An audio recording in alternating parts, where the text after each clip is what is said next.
반갑습니다. 장교수의 내교육TV 라디오 산책 브레인 편집장이 읽어주는 브레인 기사 브레인 탐험 시리즈로 진행을 하고 있는데요. 네, 편도 해마 그리고 시상에 이어서 네 번째는 인슐라와의 인터뷰입니다.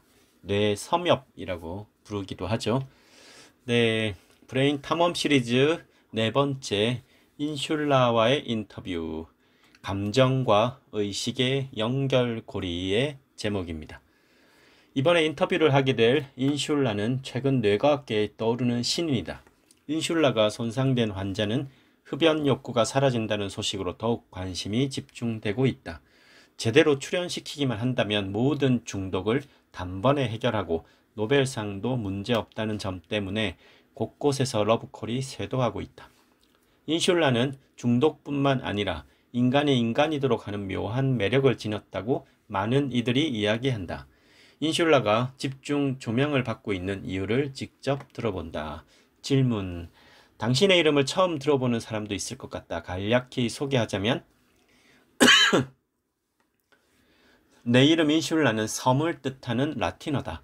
축도 옆과 두정 옆 아래쪽 피질이 나뉘는 외측 고랑에 자리 잡고 있는데 마치 조개처럼 생겨 바다 위의 섬처럼 다른 부분과 구별되기 때문에 붙여진 이름이다. 발견자인 요한 라일의 이름을 따서 라일의 섬이라고도 불리며 한글로는 섬엽이라고 한다. 질문. 기능성 자기 공명 영상 fMRI 화면에 나타난 당신의 작품들을 둘러보았다. 고통, 섹스, 사랑, 맛, 농담, 공감, 음악의 감동 등 다양한 장르의 작품에 출연했다. 마약과 담배 중독자로 나오는 장면도 인상 깊었고 속임수를 알아차릴 때나 응징을 결정할 때 당신은 밝게 빛났다. 물건을 고를 때처럼 전혀 무관할 것 같은 장면에도 나오는 것을 봤다. 답변. 나는 몸의 감각 신호를 받아 뇌 여러 부위로 연결하는 모든 장면에 출연한다. 시상으로부터 맛, 냄새, 소리, 촉각 같은 오감과 심장박동, 호흡의 감각, 내장, 산소 상태와 같은 자율신경계의 감각을 받아들인다. 편도로부터는 감정과 관련해서 신호를 받아들이고 다시 내보내기도 한다. 둘 다 지난 브레인 인터뷰를 했다고 들었다. 받아들여진 신호는 감정뿐만 아니라 의식, 판단, 결정 같은 고차원적 역할을 맡는 다른 영역들로 전달된다. 질문. 몸을 유지하는 단순한 감각 작용부터 사회적 감정 처리까지 역할이 다양할 수밖에 없겠다. 한마디로 감각을 감정으로 느끼게 하고 판단과 결정으로 연결한다고 이해하겠다. 그렇다면 과거의 뇌과학계에서 당신이 주목받지 못한 것은 감각과 의식, 감정과 이성을 분리한 때문인가? 답변. 그렇다. 이성적 사고는 감각과 감정으로부터 분리될 수 없다는 안토니오 다마지오 같은 전위 예술가들 덕분에 감독들이 나를 재평가하게 되었다. 내 경우엔 몸을 일정하게 유지하는 기초적 감각과 관련된 역할에만 어울린다고 생각했기 때문에 무명 생활이 더욱 길었다.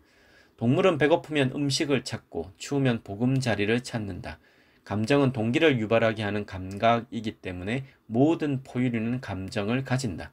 그런데 침팬지와 오랑우탄 같은 몇몇 대형 영장류와 인간의 경우 나는 자기 보존을 위한 감정뿐만 아니라 고차원적인 배역도 맡는다.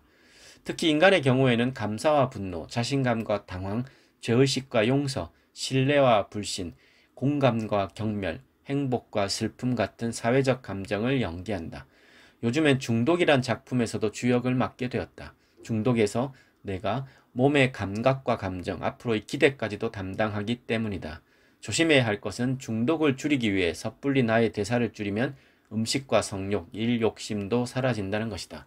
모든 것에는 균형이 중요한 법이다. 질문. 동물과 다른 역할을 맡게 된 당신만의 특징은 무엇인가? 답변. 인간과 대형 영장류, 고래, 코끼리의 경우에는 방추 뉴런이라는 특이한 형태의 뉴런이 많이 보이는데 특히 나의 앞쪽 부분에 모여 있다. 특히 운의 인슐라는 크기 면에서나 세포 구성에서 차이가 난다. 진화 과정에서 인간을 인간이도록 하는 특징들 중 상당수가 나의 변화와 밀접한 관련이 있다. 더위와 추위, 통증, 배고픔, 공포와 같은 기초적 감정을 맡던 내가 사회적 감정까지 맡게 됐다. 몸 내부의 감각을 더 잘 느끼도록 하는 회로가 변하고 세포 구성이 변한 결과이다. 질문. 명상하는 사람은 오른쪽 인슐라가 일반인보다 더 발달해 있다고 들었다. 또 자신의 몸에 대한 감각을 잘 느끼는 사람의 경우 다른 사람에게 공감할 수 있는 능력이 높다는 평론도 들었다. 답변. 그렇다. 사실이다. 고차원적인 뇌 기능이라고 생각하는 것들을 몸과 분리해서 생각하는 게 일반적이다. 그러나 자신의 심장 박동이나 호흡을 잘 느끼는 사람은 공감 능력을 측정하는 심리학 검사에서도 높은 점수를 받는다. 우리의 주관적인 감정 경험은 어떤 사건에 의해 일어나는 몸의 여러 상태에 대한 뇌 해석에 의해 일어나는 것이라고 윌리엄 제임스라는 예술가가 말했다. 소수 영장류와 인간의 이타적인 행위가 가능하게 된 것도 기초적인 기능을 담당하던 배우들이 새롭게 성장했기 때문이다. 그동안 묵묵히 성장해왔지만 무대 뒤에서 활동하던 나와 같은 배우들이 이러한 관점에서 더욱 주목받길 희망한다. 오랜 무명 생활을 거친 검증된 배우답게 몸과 뇌, 감정과 이성의 관계와 배역에 대한 탁월한 해석이 돋보인다. 하나의 메시지라도 한 작품 안에서 여러 배우가 함께 어우러져야만 전해진다는 최근의 경향에 비추어 인기가 더욱 높아질 것 같다. 감정과 의식을 연결하는 새로운 작품을 기대하겠다. 여기까지 인슐라 감정과 의식의 연결고리란 제목의 브레인 탐험 시리즈 4편이었습니다.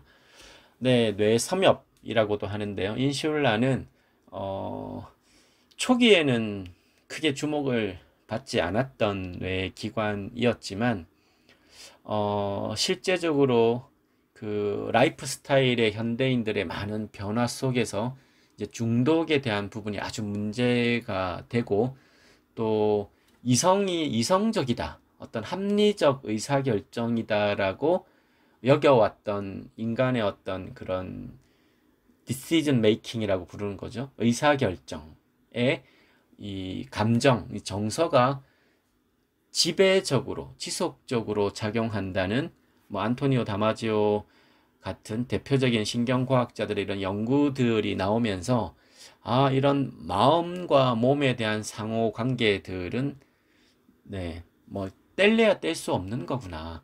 우리가 한때는 마음이라고 하는 특히 이제 감정이라는 것이 그 마음의 영역이다. 이런 인식을 갖고 있죠. 지금도 거의 대부분의 일반인의 경우에.